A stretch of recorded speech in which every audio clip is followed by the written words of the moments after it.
Bible says this in Malachi chapter 4, verse 6. And he shall turn the hearts of the fathers to their children, and the hearts of children to their fathers. I'm so happy that you guys are all here and to see all of the work come to fruition. And we see everyone here who is involved in the mission that we have with SB Fatherhood. Hey buddy, how you all doing? Good morning. Good, yeah, I see a lot of smiling faces, some high energy. That helps me out a lot, believe me. So I came in from Hollidaysburg, Pennsylvania, so had a little bit of a day of travel yesterday.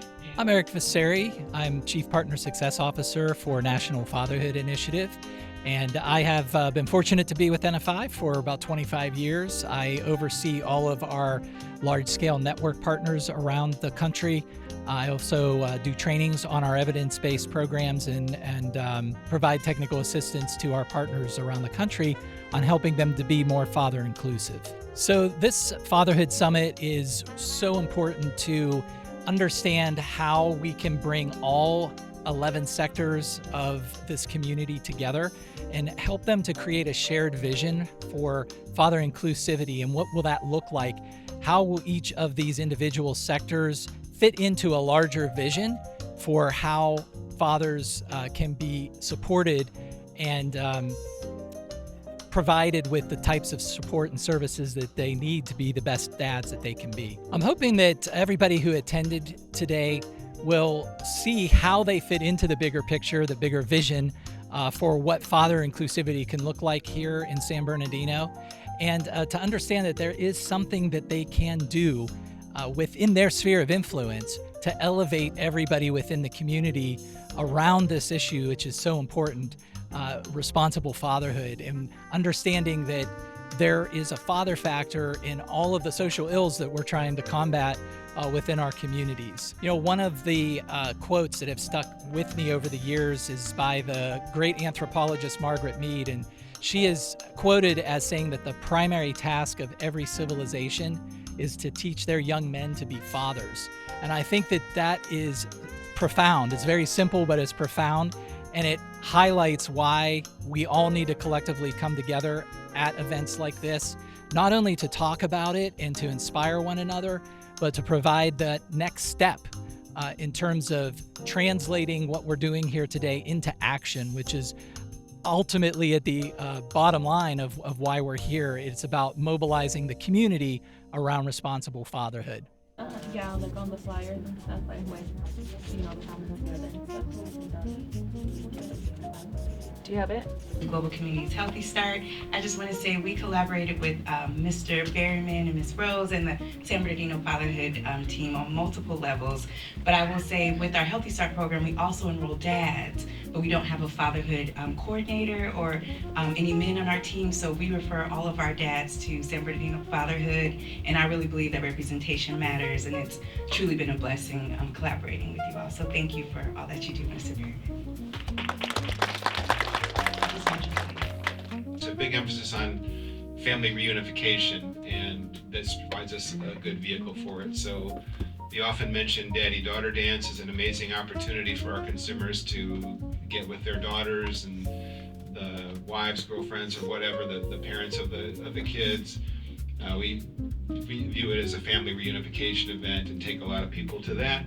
We make our systems be more promoting of the fathers who are really doing the work and trying to be what they need to be for their children, rather than categorizing all the fathers in the same category because of the few that don't do what they're supposed to do and refuse to do what they should do.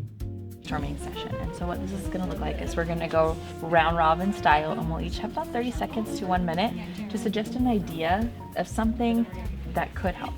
Anything. We're using creative side of our brain here. If we can take off like our logical, our budget hats, right? We just want to be what could help. And we'll spend about 20-30 minutes just getting out all of these ideas. And then we're going to do a kind of a voting system, including activities. Wait, can you pause on that? Yes. Can I add to that one? So, because what comes to my mind, at least when it comes to our program, is... That's what I'm saying. Yeah, oh, wow. I always wanted to be bright orange. I want that was subliminal. That was, So we just put a check mark by the top. We're gonna do what, like a map? So number one would be, the first one would be president. Would it be? Auto enrollment, you want Like for programs, like program enrollment. Percent of the parents, but how many of those are actually moms? Mm-hmm. Well, 80% of that 80% was moms, 20% of that 80% was dads. Yeah. And nobody's keeping track of that kind of data in that manner. We can increase more dads to attend these workshops. Are we marketing the way we market? Should we pay attention to the way we're marketing the invitations? Are we doing it at a certain time of the day where it's hard for people? For example, the community center as a safe place is gonna have treatment planning, co-parenting class, you know what I mean? Like it's gonna have those things if it's a community center safe space. So, Yeah. media campaign is another one. You've got to show that it's going to change lives. It's going to affect bottom line, which then generates the support to systemize this. Hi, I'm Monique Amos with the Department of Public Health. I serve as the Division Chief for the Community and Family Health Division, and I'm excited to be here today to support elevating the voice of Black fathers and fathers in the involvement of the lives of their children and supporting moms. While we know that moms are in a sensitive period of risk, we need to make sure that they're supported during their pregnancy. Dad's involvement has also been shown through evidence that it improves the lives of both the mom and the baby during the sensitive period of risk. And so I'm excited about the takeaways and so many people committed to elevating the voice of dads and making sure that dads have their proper placement in the lives of their children and in the lives of their families. The last big area that we can focus on is systems change.